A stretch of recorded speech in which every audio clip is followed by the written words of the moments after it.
ফেলে দেওয়া জৈব বর্জ্য দিয়ে আফ্রিকার এক তরুণী বানাচ্ছেন পশুখাদ্য, সার, এমনকি তেলও।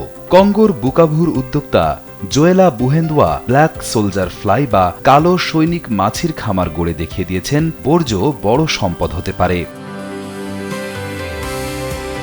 এই মাছির লার্ভা খুব দ্রুত জৈব বর্জ্য খেয়ে ফেলে এবং 14 থেকে 21 দিনের মধ্যে বর্জ্যের পরিমাণ প্রায় 80% পর্যন্ত কমিয়ে দিতে পারে। পরে সেই লার্ভা শুকিয়ে পশু খাদ্য বানানো হয়। লার্ভা থেকে তেল বের করে প্রসাধনীতে ব্যবহার করা যায়, আর পচে যাওয়া বর্জ্য ও লার্ভার মল মাঠের জন্য ভালো সার হয়। অর্থাৎ একটি জিনিস থেকে একই সঙ্গে বর্জ্য কমানো, খাদ্য উৎপাদন এবং কৃষির উপকার, তিনটি কাজই হচ্ছে। নিজের প্রতিষ্ঠান অ্যাস্টি ফার্মের মাধ্যমে জোয়েলা অসাধারণ একটি ব্যবসার মডেল দাঁড়া করিয়েছেন।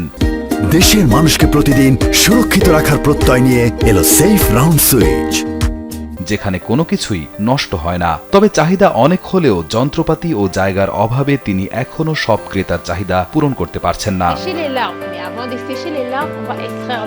বিশ্বজুড়েও ব্ল্যাক সোলজার ফ্লাই খাতটি খুব দ্রুত বড় হচ্ছে, কারণ মানুষ এখন পরিবেশ বান্ধব উপায়ে বর্জ্য কমানো ও বিকল্প প্রোটিনের উৎস খুঁজছে। জোয়েলা শুধু ব্যবসায় করছেন না, 300-র বেশি তরুণকে মাছি চাষের বিষয়ে প্রশিক্ষণ দিয়েছেন। বিশেষভাবে মেয়েদের অংশগ্রহণ বাড়াতে কাজ করছেন তিনি।